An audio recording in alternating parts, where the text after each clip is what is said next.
nongialam jaga Hynniewtrep Integrated Territorial Organization kila Kynnoh bakadan ke jingbamsap kaba Jaintia Hills Autonomous District Council naga kuna kaba kila shain neo aniki kali kiba khaii shakani ga jylla kiba iaid na upur usam jaga Jaintia Hills lyngba ki Khyrdop jaga GHDC kini nongialam jaga HzuTO kila penpau ke jinglingo bakani kala jana do kasnam ahaja khatpra hado menta kilo ongkumnu nongialam ke GHDC ki sengap jar habakani ka Pisa ka poitang saulak tingka habak ka council ka don hapreng ke jingkado Pisa ka bajur ha ka bagi nong tre ki do tulop de ki bon benai ngakwa ban pensngeu bat hakjuk apon kwa ban panjing shain apo ka Jaintia Hills Autonomous District Council halor ka irregularities ada ka misconduct jong kit kedika bikot ka check gate lani ka checkpoint jong district council kia jingthmu jong ka checkpoint lani ka check gate jong district council kalong halor ban detect lani ban identify yagi kalibar jylla kiba wan kitmar napo ka jurisdiction jong ka Jaintia Hills district tikat kum ka terms and condition balabo da ka Jaintia Hills Autonomous District Council bakini ki checkpoint lani ki check gate kidei ban detect lani de ban identify ya kino ki kalibar jylla ki bomdon trading license but kino ki valid documents bal adalap bagino kino kalibar jylla ki bomdon kita ki valid documents kum ki trading license but kiwe ki day ban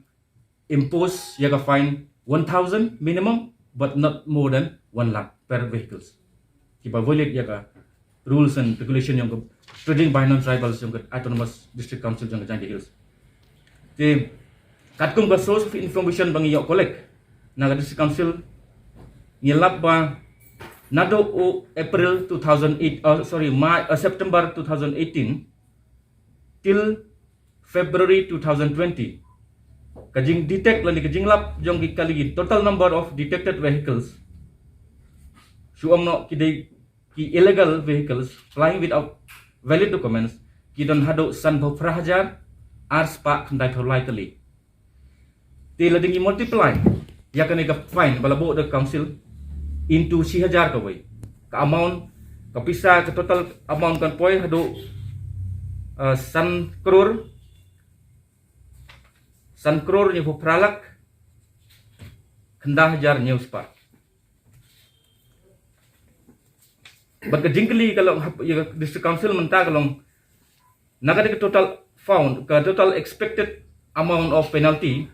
kabadai ban submit kani badai ban poi sa district council naga san crore tam kapoi no sa district council tang saulak prapulai hajar laspa tangka tiga jingkali mentangin bo district council syai kerja kata Pisa ke Batam naga taga san crore nyebu pralak kendah hajar nyuspa tidai halor ni garim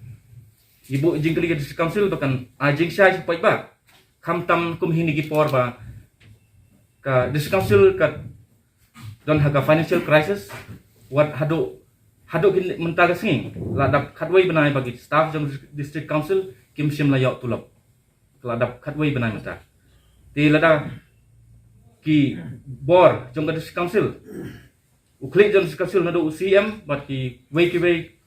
ki officer bat ki EM in charge jong ki department of affair bikin lada ki yai fiteng kum kini kam kiba pen ileran ni pen thau beria ya ka council bar ya ka district bar ya ka jylla jongi berapa bai ni nagaling jongi nim banse ban bo irik mujol bat nin yai dat kat kum kelenti jong ka ain wadi nadu mencuai ki Fair Finance Commission ro ka council how chakat this year ka iaid ya ka UC ka ba kila pendo ti Pisa hendrai ni nelawat ni dikini ki duler na reg te RTI nilap maka council ka jubab ini ko om ba ka Pisa ka dan nada kata ka Pisa ka dan balai kini ki nong tre jong dis council hadu menta ki yo lo ka council dangi perkhat la dagi bon post nem ka bo ka Pisa ka interest kan kha ba nada kimla banai 6% 150% kila abi banai